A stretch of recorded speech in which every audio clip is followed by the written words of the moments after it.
Bonjour à toutes et à tous. Ce matin, le monde économique et géopolitique envoie des signaux forts. Pékin revoit ses ambitions à la baisse, annonçant le plus faible objectif de croissance depuis 3 décennies, tandis que Washington jongle entre frictions commerciales, retour massif de droits de douane et tensions militaires au Moyen-Orient, entre arbitrage macroéconomique, bataille judiciaire et avancées inédites dans la finance décentralisée. Nos marchés et nos perspectives mondiales sont confrontés à une réalité claire. L'ère des certitudes est terminée. La Chine a acté ce matin un tournant en fixant un objectif de croissance pour l'exercice 2026 compris entre 4,5% et 5%. Pékin entérine le plus faible cap officiel depuis le début des années 90, hors année Covid. En effet, lors de la session de l'Assemblée nationale populaire, le Premier ministre Li Qiang a reconnu un environnement international en mutation et des faiblesses structurelles. Derrière la formule, un diagnostic clair. Quatrième année de pression déflationniste, immobilier en contraction sévère, confiance des ménages en berne. L'abandon du dogme des environ 5% n'est pas anodin. Il traduit un arbitrage, préserver la stabilité financière plutôt que forcer la machine via des plans d'infrastructure peu rentables. Le déficit reste fixé à 4% du PIB, déjà un record récent, et l'inflation cible demeure d'environ 2%, davantage un plafond qu'un véritable objectif. Pékin accepte implicitement que la demande intérieure ne redémarre pas franchement. Sur le plan macro, le signal est double. D'un côté, discipline budgétaire relative et soutien ciblé, obligations spéciales, recapitalisation bancaire pour éviter un emballement de la dette locale. De l'autre, une croissance potentielle qui s'érode, pénalisée par la démographie, la crise immobilière et la fragmentation commerciale avec Washington. La perspective d'un échange entre Xi Jinping et Donald Trump rappelle que la véritable variable est géopolitique et elle reste centrale. En abaissant ses ambitions chiffrées, la Chine envoie surtout un message au marché. L'ère de l'hypercroissance administrée est close, place à une normalisation contrainte où la priorité n'est plus la vitesse mais la résilience. Depuis les frappes surprises lancées par les États-Unis et Israël contre l'Iran le week-end dernier, Washington insiste sur une opération limitée, promise à une conclusion en 4 à 5 semaines, loin d'une guerre sans fin. Cependant, cette assurance cache un pari géopolitique osé. Ainsi, la mort rapide de l'ayatollah Ali Khamenei, confirmée dès les premières heures, a décapité le régime tout en révélant sa résilience. Téhéran intensifie ses représailles régionales via ses proxys, du Liban à la mer Rouge, fidèle à sa doctrine du sur-asymétrique. Par conséquent, les experts avertissent d'un enlisement, tandis que les objectifs américains, passés du nucléaire au missile balistique, paraissent très fluctuants. De surcroît, ce conflit exacerbe les tensions mondiales. D'une part, un sondage Reuters-Ipsos montre que seul un Américain sur 4 soutient l'intervention, minant la base MAGA de Trump, friande pourtant de repli isolationniste. D'autre part, les marchés énergétiques frémissent. Un blocage du détroit d'Ormuz reste plausible, propulsant le pétrole vers des sommets et menaçant l'économie mondiale.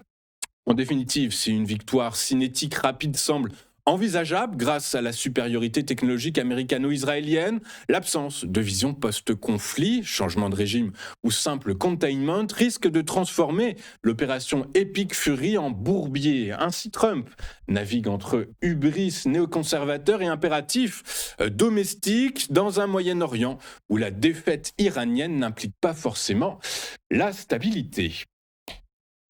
Nouveau revers pour l'exécutif américain. Hier, le juge Richard Eaton, siégeant à la Cour du commerce international des États-Unis, a ordonné le remboursement rapide des droits de douane perçus au titre de l'IEEPA et invalidé fin février par la Cour suprême des États-Unis. L'addition pourrait atteindre jusqu'à 175 milliards de dollars, intérêts inclus, pour environ 130 milliards collectés sous Donald Trump. Les douanes américaines alertent sur l'ampleur du chantier, près de 70 millions de déclarations à reliquider, un processus qui intervient en moyenne 314 jours après l'entrée des marchandises et qui concerne environ 300 000 importateurs, majoritairement des PME. Le juge balaie l'argument logistique. En effet, pour lui, l'administration procède déjà à ce type d'ajustement en cas de trop-perçu. Le contentieux, je vous le rappelle, a été initié par Atmus Filtration Technologies qui réclame 11 millions de dollars. Près de 2000 plaintes similaires sont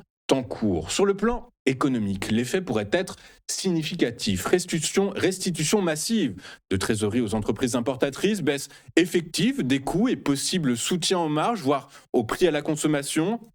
Mais le choc budgétaire inquiète Washington, vous vous en doutez, d'autant que les intérêts pourraient représenter plusieurs centaines de millions de dollars par mois en cas de retard. Au-delà des remboursements, la décision fragilise juridiquement la stratégie tarifaire de l'ère Trump et rouvre le débat sur l'encadrement du pouvoir commercial de l'exécutif. À court terme, les marchés saluent. À long terme, l'incertitude réglementaire demeure. Les États-Unis, toujours, s'apprêtent à durcir encore le ton sur le front commercial avec le reste du monde. Le secrétaire au Trésor américain Scott Bessent a indiqué que la taxe douanière mondiale de 15% voulue par Donald Trump doit entrer en vigueur cette semaine pour une durée initiale de 150 jours. Pendant cette période, les administrations américaines mèneront les études techniques et juridiques nécessaires à la mise en place d'un dispositif plus pérenne. Ce prélèvement de 15% remplacera le droit de 10% déjà appliqué depuis le mois dernier, lui-même instauré en urgence après l'invalidation par la Cour suprême d'une série de droits de douane jugés illégaux. Washington bascule ainsi d'un patch juridique temporaire à un choc tarifaire nettement plus agressif sur l'ensemble des importations. Scott Bessent se veut toutefois rassurant. Il dit, je le cite, croire fermement que ces droits reviendront à leur niveau antérieur d'ici 5 mois.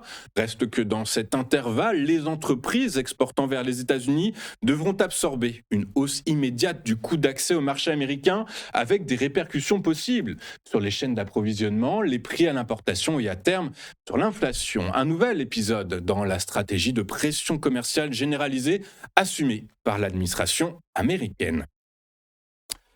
Le monde des crypto-monnaies vient de franchir un cap décisif aux États-Unis. La branche bancaire de Kraken a obtenu un accès direct au système de paiement de la Réserve fédérale via un compte principal limité ouvert auprès de la Fed de Kansas City. Une première pour une entreprise crypto qui lui permet de se connecter à FedWire, le réseau par lequel transitent chaque jour des milliers de milliards de dollars. Pour Kraken Financial, l'enjeu est immédiat. Règlement en dollars plus rapide, coût de transaction réduit et moindre dépendance aux banques intermédiaires pour servir sa clientèle de grands comptes et de traders professionnels. Cette intégration allège aussi le risque opérationnel lié aux multiples correspondants bancaires, un argument clé auprès des institutionnels encore méfiants vis-à-vis des plateformes crypto. Mais cette avancée a un revers pour Wall Street, puisque en ouvrant même partiellement les rails de paiement de la Fed aux acteurs des actifs numériques, l'institution érode le monopole historique des banques sur cette infrastructure critique.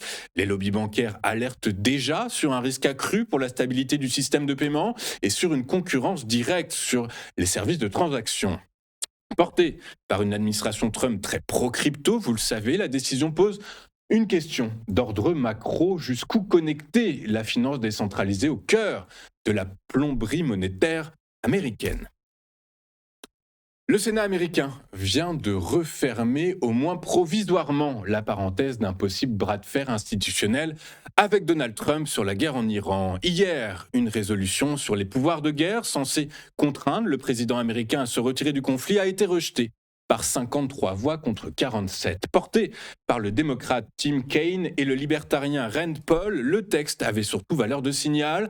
Rappelez que selon la Constitution, c'est au Congrès et non à la Maison-Blanche qu'il revient de déclarer la guerre. Même adopter la résolution se serait heurté au veto annoncé de Donald Trump. Le scrutin a néanmoins révélé quelques lignes de fracture. Côté démocrate, John Fetterman a voté avec les républicains, assumant son soutien à l'offensive lancée samedi contre l'Iran, qui a coûté même la vie au suprême Ali Khamenei. À droite, seul Rand Paul a rompu les rangs. Officiellement, les défenseurs du texte invoquent la nécessité de rééquilibrer les pouvoirs entre exécutif et législatif. Officieusement, le vote a fait office de test de loyauté envers le commandement en chef. Son rejet envoie un message clair, le Parti républicain choisit de serrer les rangs derrière Trump, reléguant le débat constitutionnel au second plan. La Chambre des représentants examine à son tour une résolution similaire, mais le Capitole ne semble pas prêt, pour l'instant en tout cas, à déclarer la guerre à son président.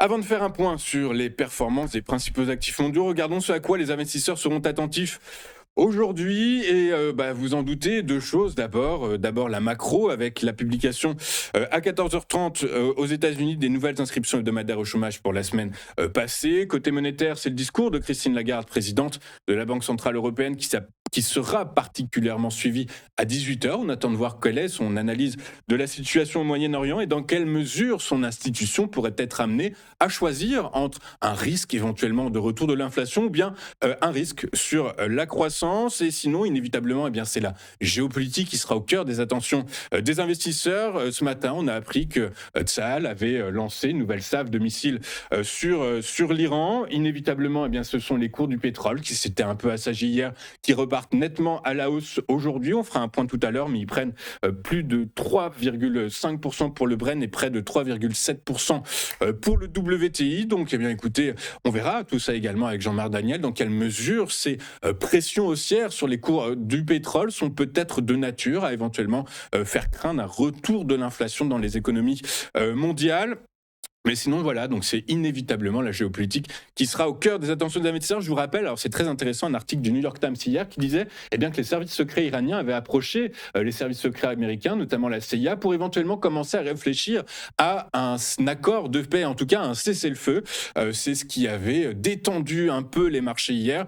Ce matin, il en est tout autre. Donc vous voyez, vous l'avez bien compris, ça part à 100 à l'heure. Personne ne sait d'ailleurs dans quelle mesure l'Iran est capable de répondre et surtout pendant combien de temps. En tout cas, tout le monde s'accorde à dire que tout ce qui sera là, c'est la durée de ce conflit qui sera déterminante. Jetons un coup d'œil sur la réaction des grandes places financières mondiales lors de la séance d'hier. Et en Europe, les principales bourses européennes ont repris timidement un peu espoir après une séance de lourdes pertes la veille, marquée par les tensions commerciales et la flambée des prix de l'énergie provoqués par le conflit au Moyen-Orient. À Paris, le CAC 40 a gagné hier 0,45% à 8140 points, tandis qu'à Francfort, le DAX a avancé de 0,65%, et à Londres, le FTSE s'est adjugé, lui, 0,23%. Le Stock 50, l'Eurostock 50 a progressé de 0,59%. Les investisseurs restant cependant prudents, surveillant inévitablement l'évolution de l'inflation ainsi que des principales devises. Aux États-Unis, Wall Street a rebondi hier après ses pertes de la veille, rassuré par des signaux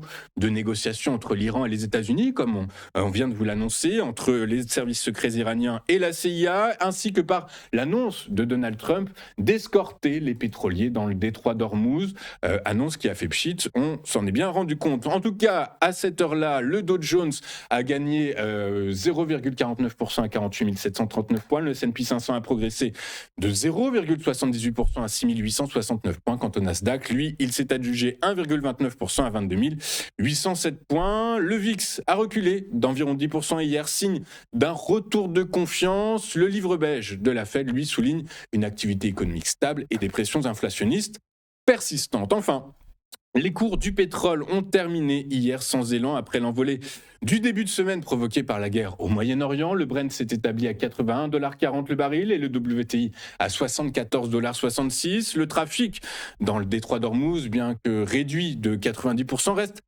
limité, donc, malgré la promesse de Donald Trump d'escorter les pétroliers, tandis que le ministre américain Scott Bessent a annoncé d'autres mesures pour débloquer la situation. Fitch Ratings, de son côté, note un excédent d'offres qui plafine les risques. Du côté du gaz, le gaz européen TTF chute de 10,17% à 48,77€ le mégawattheure après la réunion extraordinaire de l'AIE. Nous allons bien marquer une toute première pause dans cette édition du 5 mars 2026 et comme vous en avez l'habitude tous les jeudis matins, nous retrouverons dans un instant le chronodax d'Éric Seban. À tout de suite sur TF1.